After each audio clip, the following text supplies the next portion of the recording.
Hey guys, welcome to today's video. I recently did my Ride or Die Cool Toned makeup products and a lot of you said you wanted to see the warm version of this. So today I bring you my Ride or Die warm tone makeup products. Have a lot in front of me, so let's just jump right in. I'm going to start out with eye stuff today. First up I have one of my favorite palettes ever. That is the ColourPop Low Key Eyeshadow Quad / palette.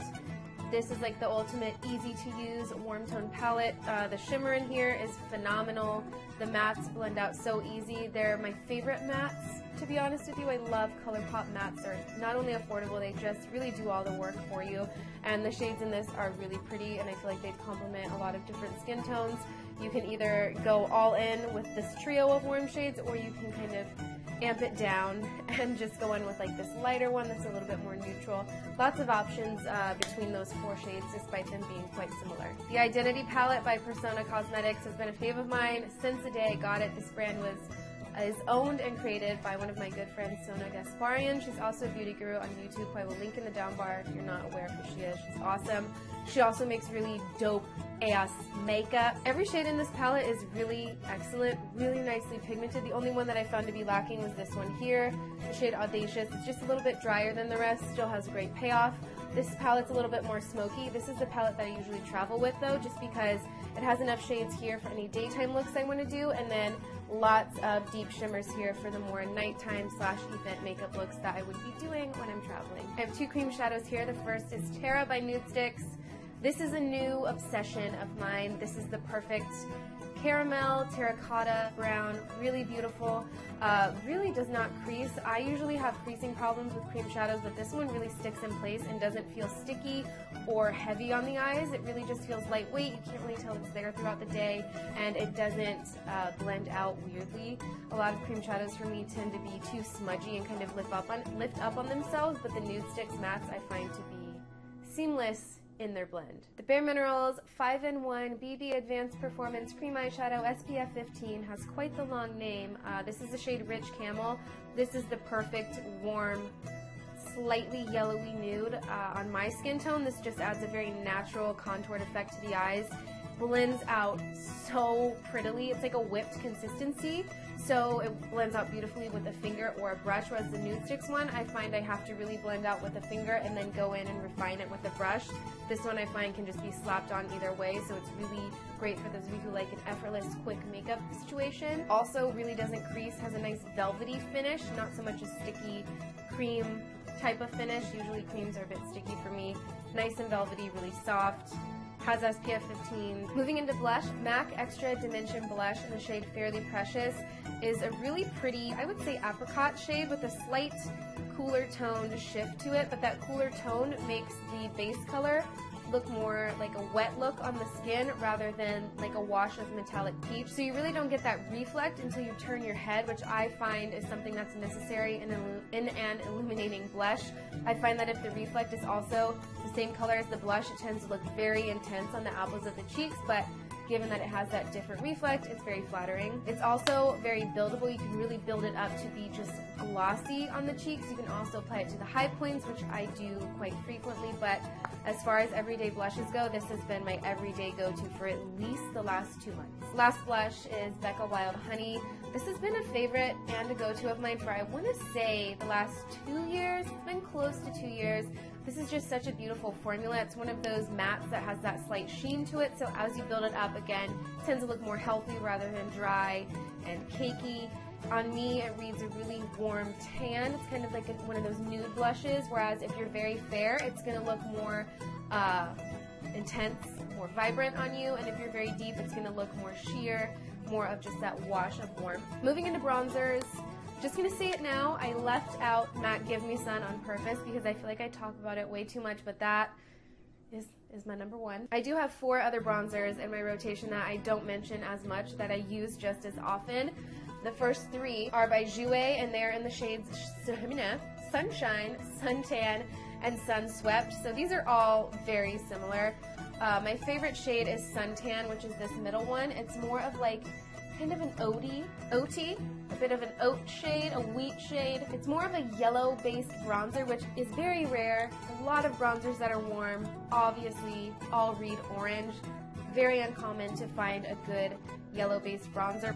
Sunswept here is more of a neutral, and then I cannot remember these names. Sunshine here is more of a red toned for those days where you want to look more sun-kissed and take your bronzer across the bridge of the nose. I believe these are going to be discontinued once they are all sold. I think Jouer might be reformulating them. They are still on the website right now. I know at least 2 of them are, so if you're interested, definitely be sure to swipe some up. The last bronzer is the Dior Skin Nude Air Tan Powder in the shade 001 Golden Honey. I can almost not read this on the back. This one I believe is the lightest out of the 3 they offer. There could be more, I should have researched this, but there are a few different shades.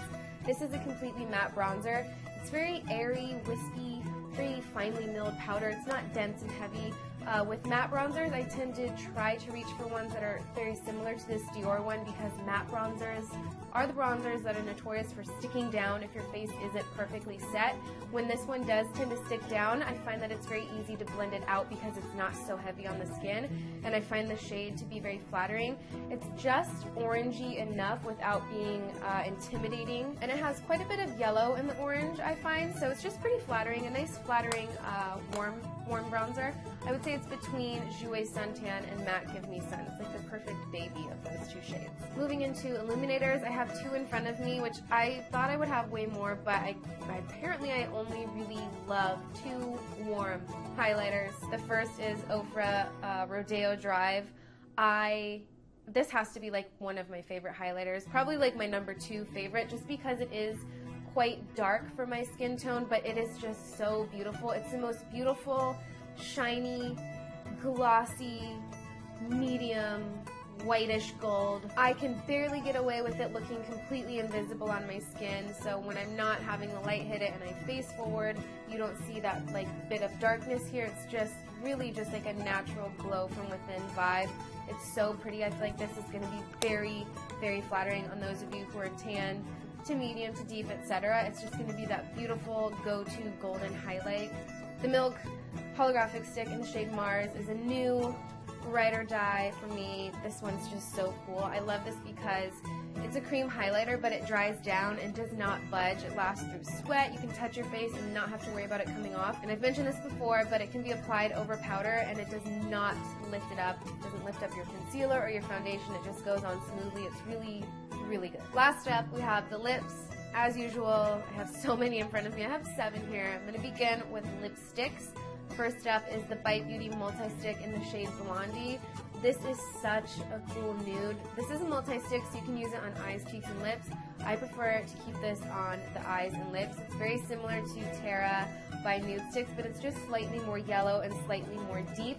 It's a very flattering shade, and I find the warmer / tanner, etc. you are, the more kind of yellowy based and warm it looks. And if you're very fair, it's going to be more of a vampy, warm, brownie nude. Urban Decay Insanity is another great camely nude that I tend to carry in my bag. I've worn this shade so much. It's really easy to just slap on and have a nice wash of color. You can also build it up to be very pigmented. It does have more of a semi-gloss finish, so it's a really nice, healthy look, which I'm really into this summer.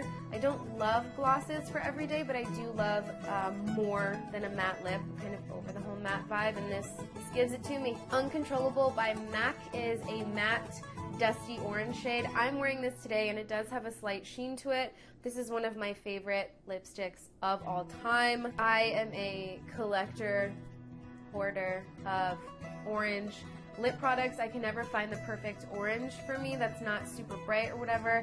This one I feel is that rare perfect shade. It's very pigmented right out of the bullet, so I recommend swatching in store the deeper you are, just so that you can avoid getting that kind of pastel mod vibe on the lips. While it can be really pretty at times, I know that sometimes it's not what we all are going for, so definitely swatch it first. Moving into gloss, I have only one in front of me, and that is the Bare Minerals gloss in the shade Popular. I've had these sitting in my drawers for a while now, and I just had not gotten around to really using them, and I started seeing a lot of beauty gurus talking about them, so I was like, okay, maybe I should start trying these bitches out, and I absolutely love this one. Color-wise, it is that perfect pinky nude that everyone just aspires to have. Not much to say about it in that regard. Formula-wise, though, it's really great. It's not thick, but it's not thin. Thin glosses tend to like go everywhere. Thick glosses tend to eat my hair. It's right in between very comfortable, lasts a long time because it is teetering that line of thin and thick. Last up, 3 liquid lipsticks. The first fave of mine is Watermelon by Jouer. I've worn this quite a lot. It's my go-to warm weather color. It's a true rich watermelon. It's a pinky red, has a blast of warmth in it, just so vibrant, almost kind of like a neon vibe, but not quite as loud. I'm a big fan of bright orangey reds. This one teeters that line between cool tone red and warm tone red, and I find that I actually really like it. Sometimes with cooler reds, they tend to look like very rich pinks on me, which is not what I'm going for, but this one is just really flattering and just bright enough. Like I said, perfect summer tone. Marc Jacobs liquid lip in the shade Fawn Over Me is again one of those perfect pinky nude shades, this time in a more matte formula.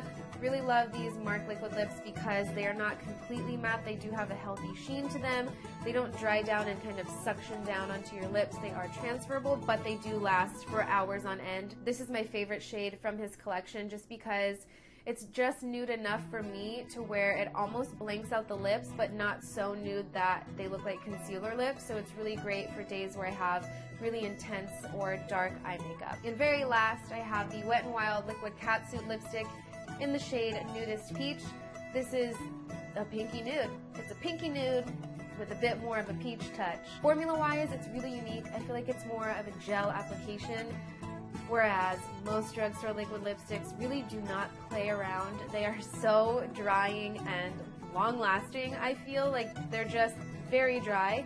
These are very comfortable, very soft on the lips. They take a minute or two to dry down, so they don't feel chalky or chunky.